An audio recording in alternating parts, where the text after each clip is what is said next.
Hi, students. So we're continuing in our discussion of Introduction to Taxes, and we've already talked about the federal personal income tax, that tax that hits you the hardest, and we've talked about Social Security taxes, and we've talked about state income taxes, like what we have in Virginia. So we're moving on to talk about other taxes. And first, we have the sales tax. And I know you're familiar with the sales tax because every time you go to buy something at Walmart or when you go out to eat, you're paying a sales tax.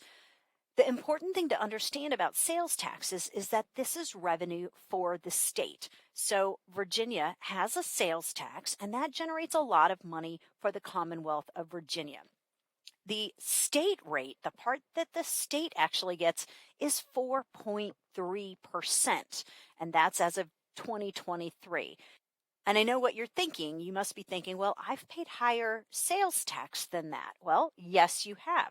That's because some counties and cities can add more. Now, you have to get permission. You can't just add on taxes just because you want to. But most counties and cities have been able to add on to the state. So let me give you an example. You are in Prince Edward County as Longwood students, and Prince Edward County has an overall tax of 5.3% on sales. And again, that's of 2023. All right, so let's think about that. If the state gets 4.3%, and Prince Edward's collecting 5.3%. What does that mean exactly? Well, obviously what it means is 1% is going to the county. So while sales taxes are mainly a vehicle for states to generate revenue, it is important to understand that counties and cities can also generate a little bit of revenue this way. Now, if you are in a place like Fairfax County in Northern Virginia, you're actually paying 6%. And I'm willing to bet some of the other counties in that area are as well. Fairfax has a higher sales tax than Prince Edward County. And again, that's because the state has a rate of 4.3%, but Fairfax has been able to get permission to add that 1.7% to it. So basically what I'm saying is that when we look at a sales tax, there's going to be a breakdown between what Virginia gets, the state, so you can see that right here in this box that just popped up. 4.3% goes to the Commonwealth of Virginia, and then 1% of our local tax stays in Prince Edward County. Unfortunately, we're not done paying taxes because you're also going to pay personal property taxes. And so we've already paid income taxes to the federal government, income taxes to the state, at least in our state. We've paid Social Security taxes, we've paid sales tax, and now we have taxes on our personal property. This is revenue that goes to the county. So you need to understand that the bulk of sales taxes goes to the Commonwealth, but property taxes, well, they belong to the county. And because property taxes belong to the county, these are rates that are set by the county. So the county is going to decide how much property taxes its residents pay. One of the biggest expenses that you're going to pay is on your homes, right? Because your home is going to be probably the most valuable thing that you own, and you're going to pay property taxes on that. But it's not just your home. You're going to pay property taxes on your vehicles. If you have a boat, if you have a trailer, a jet ski, all of these things, you're going to have personal property taxes. And the bad news here, guys, is that this is not just one and done. You don't pay these taxes once and you're done. Like a sales tax, right? You buy a loaf of bread and you pay the sales tax once. But here with the property taxes, you're going to pay every single year. So every year you'll get a bill mailed to you, and it's going to tell you how much you owe in property taxes. Let's look at an example. So as you know, you're in Prince Edward County, and so I pulled the home personal property tax, and it turns out that it's 51 cents per $100 of assessed value. So that's a kind of a weird way to express a property tax, but on homes it's always that much. So 51 cents, right? 0.51, 51 cents per each $100 of the assessed value. Now, you might be thinking, what do you mean by assessed value? This is not the sales price of your home, because I bought my home, for example, 25 years ago, and it's grown in value. So every so often, the county is going to come out and assess how much my home is worth. As my home becomes more valuable, they're going to up the assessment so they can get more taxes, right? That makes total sense. So let's do a numerical example so that you can make sure you know how to calculate property taxes. Let's say that there's a home in Prince Edward County worth $400,000. All right, so we need to apply the tax of 51 cents per $100 to this home that has an assessed value of $400,000. All right, so what do we need to do? We need to take our $400,000 assessed value and divide it by $100. That's going to tell me how many $100 worth of assessed values there are. So if I take 400,000 divided by $100, I get 4,000, right? 4,000. So there are 4,000 $100 units of value, right? That's kind of weird. So now we take the 4,000 and multiply it by 0.51, right? 51 cents. So what that turns out to be for this house is $2,040 in property tax. And that seems like a lot, folks, but believe me, this is actually pretty low. If you have the same house in Northern Virginia or in New York, you're going to be paying a whole lot more. So this is indeed a low tax rate, but you do have to remember when you're buying a house that there's going to be this thing called property taxes, and you're going to need to be prepared to pay it. Now, in case you're looking at that number and you're thinking, oh my gosh, that's a lot. No, let's go to Fairfax, Virginia, right? Northern Virginia. Well, I pulled their property tax, and in Fairfax, it's $1.03 per $100 of assessed value. That's more than double.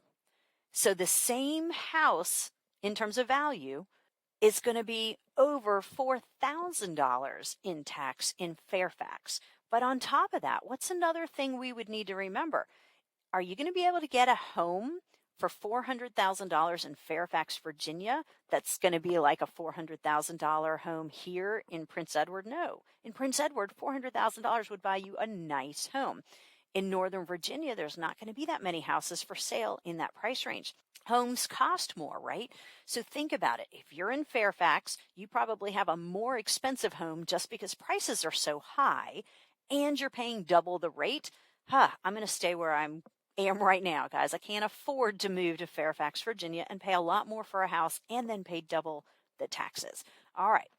So make sure you understand the personal property taxes, and this is just the rate for homes in Prince Edward, this 51 cents per $100 of assessed value. Again, strange to word it that way, but that's how they express property taxes.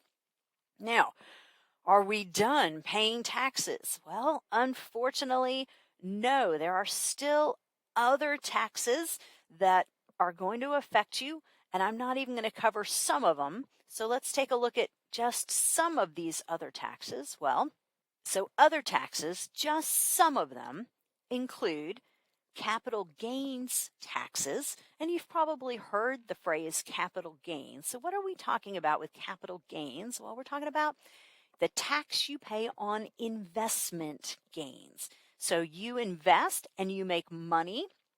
Well, you're going to have to pay a special tax on the money you make from investments.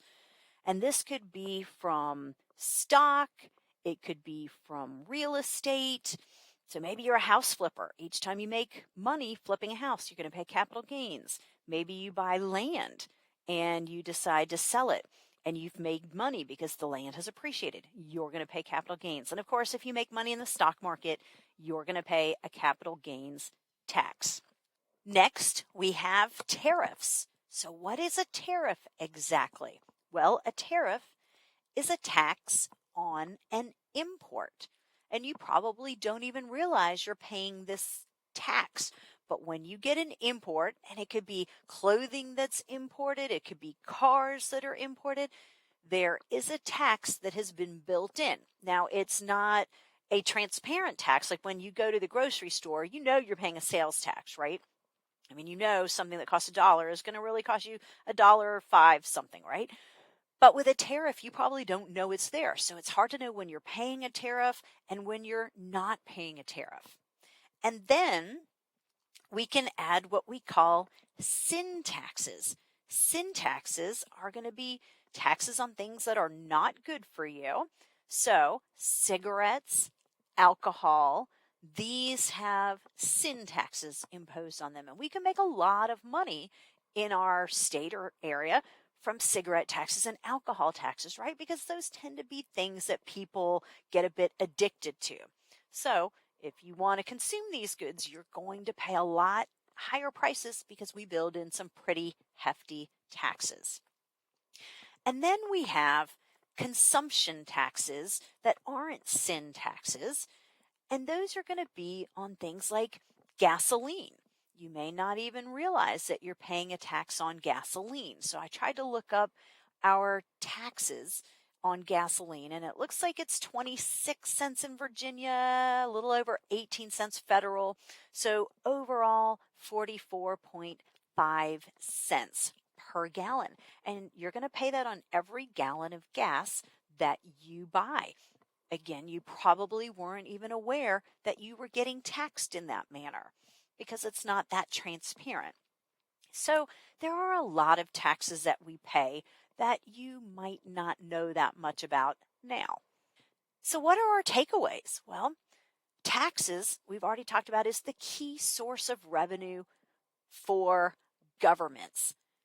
And we've talked about that some of these are going to go to the federal government. Some of these are going to the state government.